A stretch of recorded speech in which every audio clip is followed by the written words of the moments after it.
ఓం నమః శివాయ.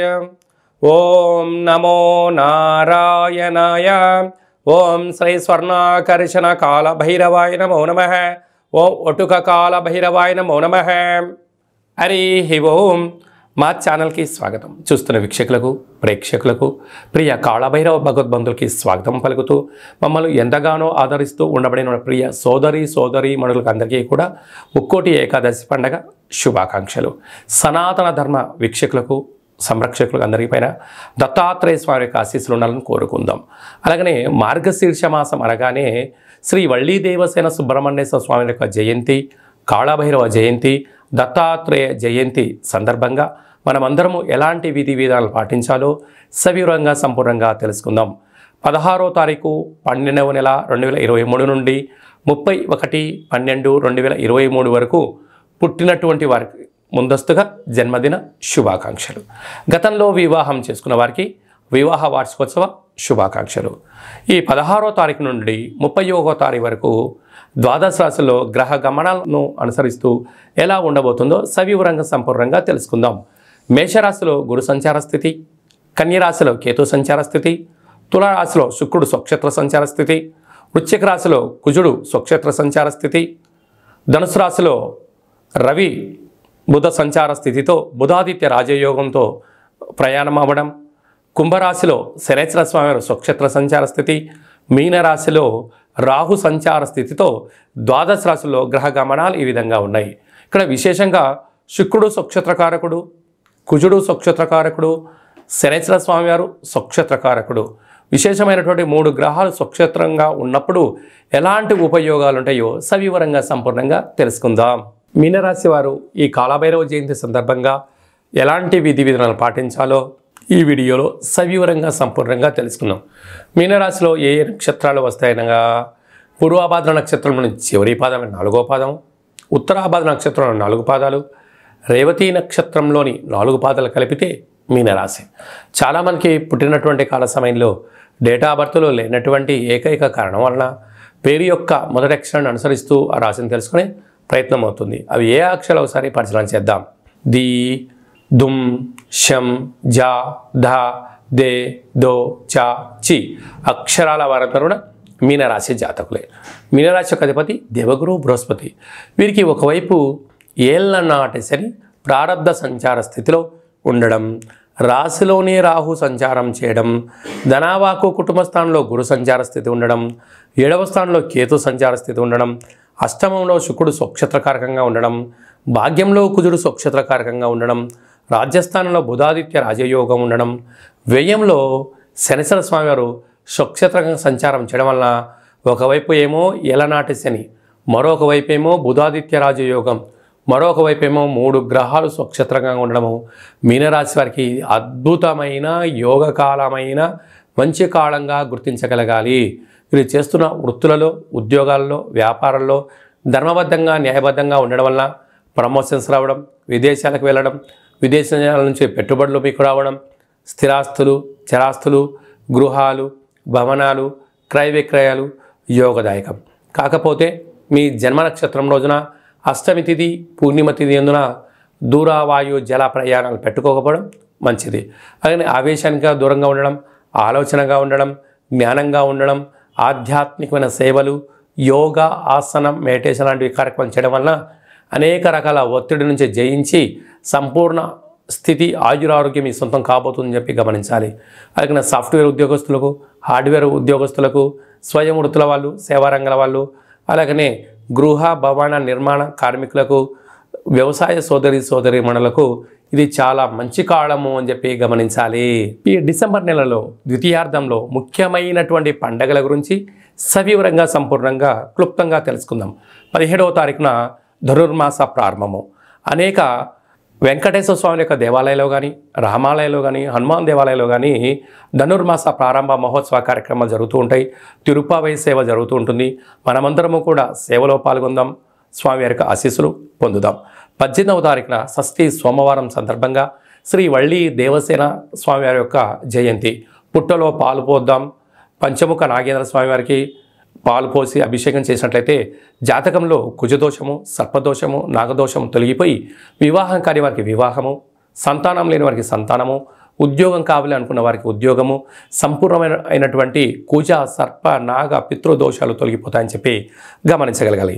20వ తారీఖున అష్టమి బుధవారము, మనము కాలభైరవ జయంతి కనుక జయంతి రోజున స్వామివారి యొక్క కాలభైరవ అష్టకాన్ని విన్నా, కాలభైరవ స్వామి యొక్క పూజ చేసిన, కూష్మాండ దీపాన్ని వెలిగించిన అద్భుతమైనటువంటి మనకు అష్ట కష్టాలు తొలగిపోయి అష్టైశ్వర్య ప్రాప్తి కలుగుతుందని చెప్పి గమనించాలి.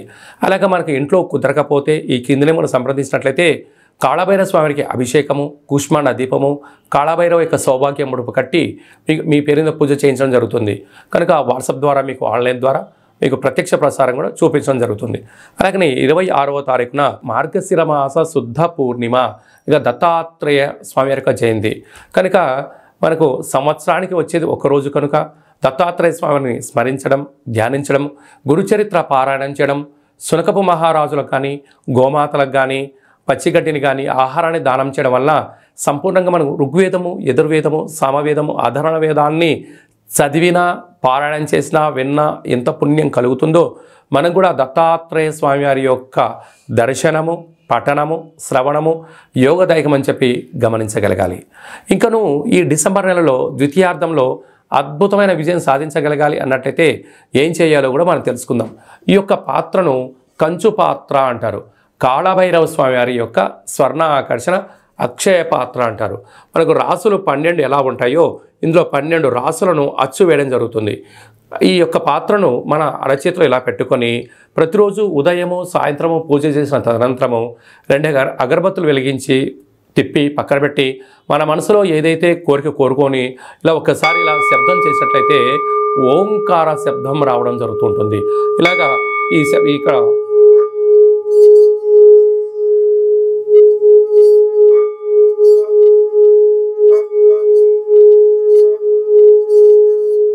ఈ యొక్క అక్షయ పాత్ర ద్వారా ఈ శబ్దాన్ని సృష్టించడం వలన ఓంకార శబ్దం ద్వారా గృహంలో ఉండబడినటువంటి వాస్తు, నరదృష్టి, శత్రు ప్రభావ దోషాలు తొలగిపోతాయని చెప్పి గమనించగలగాలి. అక్షయము అనగా నశించబడినటువంటిది, కాలభైరవుడు అనగా కాలం అనేటువంటిది మనకు అనుకూలంగా ఉండేటువంటి పరిస్థితి ఉంటుంది. పిలిస్తే పలికే ఏకైక భగవంతుడే కాళభైరవ స్వామివారు. కనుక మనమందరము కూడా ఈ కాళభైరవ జయంతి సందర్భంగా స్వామివారిని స్మరిద్దాం. గృహంలో కూష్మాండ దీపాన్ని లేక నారికేల దీపాన్ని వెలిగించుకుందాం. అక్షయ పాత్రను సొంతం చేసుకుందాం. ఇంట్లో పెట్టుకొని సకల యంత్ర, మంత్ర, తంత్ర, పరతంత్ర, తాంత్రికపరమైనటువంటి దోషాలు తొలగిపోయి సంపూర్ణమైనటువంటి అష్ట కష్టాలకు స్వస్తి పలికి అష్టైశ్వర్యం స్వాగతం పలకడానికి మనకు కాళభైరవ స్వామికి ఆశీస్సులు ఉంటాయని చెప్పి గమనించగలగాలి. ఆసక్తి గలవారు ఈ కిందని మనం సంప్రదించి పొందగలరు.